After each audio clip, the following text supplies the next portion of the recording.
James, a very simple question. Why is Tatiana work important?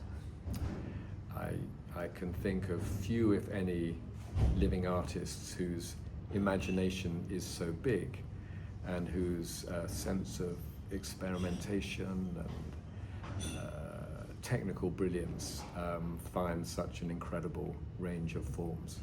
So could you speak about, you worked for 2 years with her to do this project at Palazzo Grassi? Yeah, I mean, in a way, your work with an artist kind of begins when you get to know them.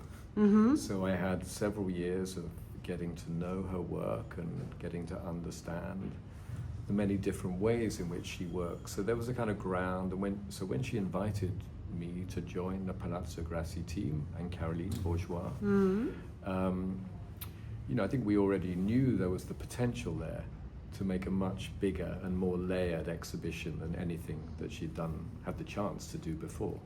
And did you have a name when you began with Tatiana for this exhibition? What did you think? No, we didn't have the name came towards the end. No, aim. An aim? Oh, I'm sorry. Sorry for my very good English. Okay. Our aim was to transform Palazzo Grassi into her world. And so here it is. Yeah, I think you are being invited onto a very rich journey through all of the different spaces and interiors and exteriors, spaces and places and temporalities which her work conjures up. And I think she somehow folds the Palazzo Grassi into the environment of her work as much as it just kind of inhabiting the palazzo itself. And the materiality too. She's incredibly interested in the transformation of one material into another. So there's nothing.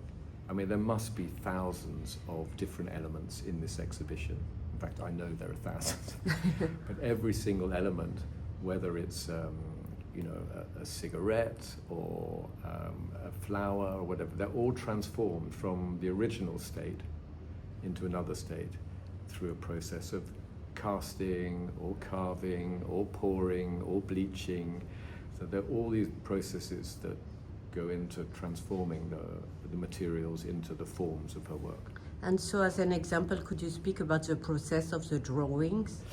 The drawings, the recent group of drawings, which are called les dessouvenus.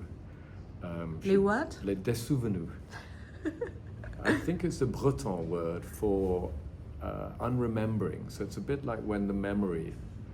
Les dessouvenus. That's beautiful. So I think les dessouvenus,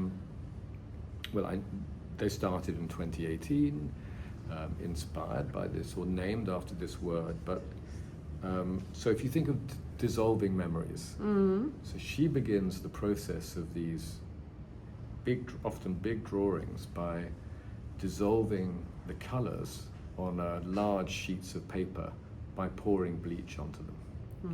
And the bleach acts on the paper to create a sort of turbulent atmosphere, which is the ground of the drawings. And then onto this kind of turbulent atmosphere, she then draws with pencil, different images, both increasingly from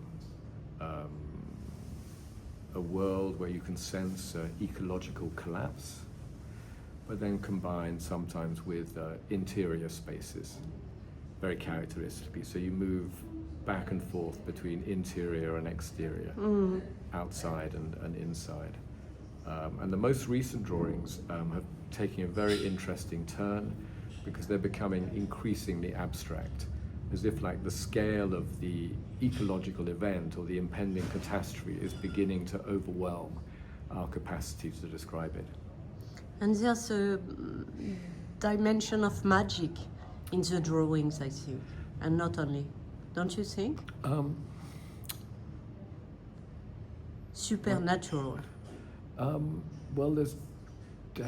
There is, I think the drawings do conjure up what you could call dream worlds, but at the same time, actually, the dream worlds might actually be the world in which we currently live.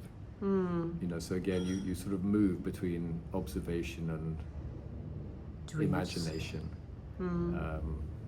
The spaces of embodied encounters in the world and the spaces of the unconscious. Merci, monsieur. Thank you. That was more than